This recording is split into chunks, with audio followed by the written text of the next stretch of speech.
السلام علیکم ورحمۃ اللہ وبرکاتہ۔ حضرت سیدنا عبداللہ فرماتے ہیں، ایک مرتبہ مجھے کسی تعمیری کام کے لیے مزدور کی ضرورت پڑی۔ میں بازار آیا اور کسی ایسے مزدور کو تلاش کرنے لگا جو میری خواہش کے مطابق ہو۔ یکایک میری نظر ایک نوجوان پر پڑی جو سب سے آخر میں بیٹھا ہوا تھا۔ چہرہ شرافت و عبادت کے نور سے چمک رہا تھا۔ اس کا جسم بہت ہی کمزور تھا۔ اس کے سامنے ایک زنبیل اور رسی پڑی ہوئی تھی۔ اس نے اون کا جبہ پہنا ہوا تھا اور ایک موٹی چادر کا تہبند باندھا ہوا تھا۔ میں اس کے پاس آیا اور پوچھا، اے نوجوان، کیا تم مزدوری کرو گے؟ کہنے لگا، جی ہاں۔ میں نے پوچھا، کتنی اجرت لوگے؟ اس نے جواب دیا، 1 درہم اور 1 دانگ، یعنی درہم کا چھوٹا حصہ لوں گا۔ میں نے کہا، ٹھیک ہے، میرے ساتھ چلو۔ وہ نوجوان کہنے لگا، جیسے ہی مؤذن ظہر کی اذان دے گا میں کام چھوڑ کر نماز کی تیاری کروں گا اور نماز کے بعد دوبارہ کام شروع کروں گا۔ پھر جب عصر کی اذان ہوگی تو میں فوراً کام چھوڑ کر نماز کی تیاری کروں گا اور نماز کے بعد کام کروں گا۔ اگر تمہیں یہ شرط منظور ہے تو میں تمہارے ساتھ چلتا ہوں، ورنہ کوئی اور مزدور ڈھونڈ لو۔ میں نے کہا، مجھے تمہاری یہ شرط منظور ہے۔ میں اسے لے کر اپنے گھر آیا اور کام کی تفصیل بتا دی۔ اس نے کام کے لیے کمر باندھی اور اپنے کام میں مشغول ہو گیا اور مجھ سے کوئی بات نہ کی۔ جب مؤذن نے ظہر کی اذان دی تو اس نے مجھ سے کہا، اے عبداللہ، مؤذن نے اذان دے دی ہے۔ میں نے کہا، آپ جائیے اور نماز کی تیاری کیجیے۔ نماز سے فراغت کے بعد وہ عظیم نوجوان دوبارہ اپنے کام میں مشغول ہو گیا اور بڑی دیانتداری سے احسن انداز میں کام کرنے لگا۔ عصر کی اذان ہوتے ہی اس نے مجھ سے کہا، اے عبداللہ، مؤذن اذان دے چکا۔ میں نے کہا، جائیے اور نماز پڑھ لیجیے۔ نماز کے بعد وہ دوبارہ کام میں مشغول ہو گیا اور غروب آفتاب تک کام کرتا رہا۔ پھر میں نے اسے طے شدہ اجرت دی اور وہ وہاں سے رخصت ہو گیا۔ کچھ دنوں کے بعد مجھے دوبارہ مزدور کی ضرورت پڑی تو مجھ سے میری زوجہ نے کہا، اسی نوجوان کو لے کر آنا، کیونکہ اس کے عمل سے ہمیں بہت نصیحت حاصل ہوئی ہے اور وہ بہت زیادہ دیانتدار ہے۔ چنانچہ میں بازار گیا تو مجھے وہ نوجوان کہیں نظر نہ آیا۔ میں نے لوگوں سے اس کے متعلق پوچھا تو وہ کہنے لگے، کیا آپ اسی کمزور نحیف نوجوان کے بارے میں پوچھ رہے ہیں جو سب سے آخر میں بیٹھا ہے؟ میں نے کہا، جی ہاں، میں اسی کے متعلق پوچھ رہا ہوں۔ تو انہوں نے کہا، وہ تو صرف ہفتہ کے دن آتا ہے، اس کے علاوہ کسی دن کام نہیں کرتا۔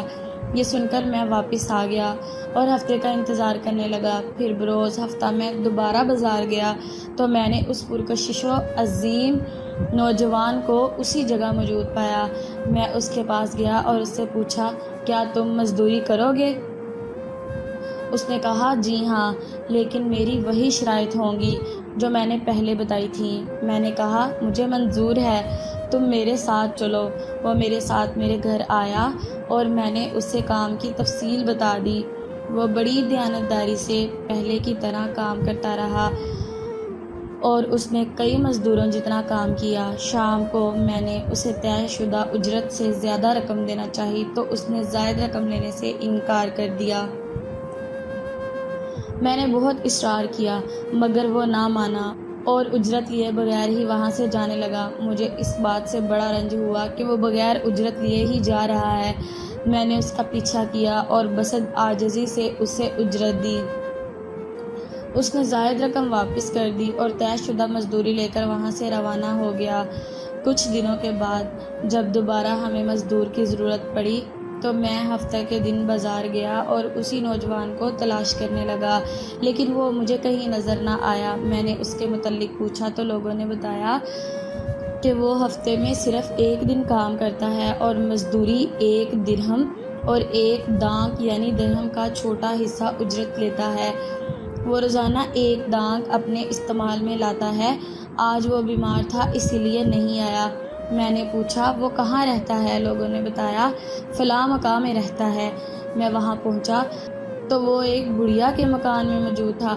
بڑھیا نے بتایا یہ کئی دنوں سے بیمار ہے۔ میں اس کے پاس پہنچا تو دیکھا کہ وہ سخت بیماری میں مبتلا ہے اور اینٹوں کا تکیہ بنایا ہوا ہے۔ میں نے اسے سلام کیا اور پوچھا اے میرے بھائی کیا تمہاری کوئی حاجت ہے؟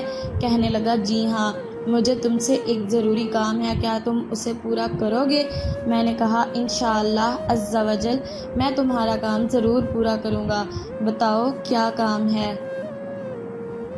اس نوجوان نے کہا جب میں مر جاؤں تو یہ لوٹا اور زنبیل بیچ کر گورکن کو اجرت دے دینا، اور کفن کے لیے مجھے میرا یہی اون کا جبہ اور چادر کافی ہے، مجھے اسی لباس میں سپرد خاک کر دینا، اور میری جیب میں ایک انگوٹھی ہے اسے اپنے پاس رکھنا، اور میری تدفین کے بعد اسے امیر المؤمنین ہارون الرشید علیہ رحمۃ اللہ المجید کے پاس لے جانا، جب ان کی شاہی سواری فلاں دن فلاں مقام سے گزرے تو انہیں کہنا میرے پاس آپ رحمۃ اللہ تعالی علیہ کی ایک امانت ہے، پھر انہیں یہ انگوٹھی دکھا دینا، وہ خود ہی تمہیں اپنے پاس بلا لیں گے، اور اس بات کا خیال رکھنا کہ یہ کام میری تدفین کے بعد ہی کرنا۔ میں نے کہا ٹھیک ہے، میں تمہاری وصیت پر عمل کروں گا۔ پھر اس عظیم نوجوان کی روح قفس عنصری سے پرواز کر گئی۔ مجھے اس کی موت کا بہت دکھ ہوا، بہرحال میں نے اس کی وصیت کے مطابق اس کی تجہیز و تکفین کی، اور پھر انتظار کرنے لگا کہ خلیفہ ہارون الرشید رحمۃ اللہ علیہ المجید کی سواری کس دن نکلتی ہے۔ جب وہ دن آیا تو میں راستے میں بیٹھ گیا۔ امیر المؤمنین رحمۃ اللہ تعالی علیہ جاہ و جلال کے عالم میں ہزاروں شہسواروں کے ساتھ بڑی شان و شوکت سے چلے آ رہے تھے۔ جب ان کی سواری میرے قریب سے گزری تو میں نے بلند آواز سے کہا اے امیر المؤمنین رحمۃ اللہ تعالی علیہ، میرے پاس آپ رحمۃ اللہ تعالی علیہ کی ایک امانت ہے۔ پھر میں نے وہ انگوٹھی دکھائی، انہوں نے انگوٹھی دے کر حکم دیا کہ اسے میرے مہمان خانے میں لے جاؤ، میں اس سے علیحدگی میں گفتگو کروں گا۔ چنانچہ مجھے محل میں پہنچا دیا گیا۔ جب خلیفہ ہارون الرشید علیہ رحمۃ المجید کی واپسی ہوئی تو انہوں نے مجھے اپنے پاس بلایا اور باقی تمام لوگوں کو باہر جانے کا حکم دیا۔ پھر مجھ سے پوچھا تم کون ہو؟ میں نے کہا میرا نام عبداللہ بن فرج ہے۔ انہوں نے پوچھا تمہارے پاس یہ انگوٹھی کہاں سے آئی؟ میں نے اس عظیم نوجوان کا سارا واقعہ خلیفہ ہارون الرشید علیہ رحمۃ اللہ المجید کو سنا دیا۔ یہ سن کر وہ اس قدر روئے کہ مجھے ان پر ترس آنے لگا۔ پھر جب وہ میری طرف متوجہ ہوئے تو میں نے ان سے پوچھا اے امیر المؤمنین رحمۃ اللہ تعالی علیہ، اس نوجوان سے آپ کا کیا رشتہ تھا؟ آپ رحمۃ اللہ تعالی علیہ نے فرمایا وہ میرا بیٹا تھا۔ میں نے پوچھا اس کی یہ حالت کیسے ہوئی؟ آپ رحمۃ اللہ تعالی علیہ نے فرمایا وہ مجھے خلافت ملنے سے پہلے پیدا ہوا تھا، ہم نے اس کی خوب نیک ماحول میں پرورش کی اور اس نے قرآن کا عمل سیکھا۔ پھر جب مجھے خلافت کی ذمہ داری سونپی گئی تو اس نے مجھے چھوڑ دیا اور میری دنیاوی دولت سے کوئی فائدہ حاصل نہ کیا۔ یہ اپنی ماں کا بہت فرما بردار تھا۔ میں نے اس کی ماں کو ایک انگوٹھی دی جس میں بہت ہی قیمتی یاقوت تھا اور اس سے کہا یہ میرے بیٹے کو دے دو تاکہ بوقت ضرورت اسے بیچ کر اپنی حاجت پوری کر سکے۔ اس کے بعد وہ ہمیں چھوڑ کر چلا گیا اور ہمیں اس کے متعلق بالکل معلومات نہ مل سکیں۔ آج تم نے اس کے متعلق بتایا ہے۔ پھر آپ رحمۃ اللہ تعالی علیہ رونے لگے اور کہا آج رات مجھے اس کی قبر پر لے جانا۔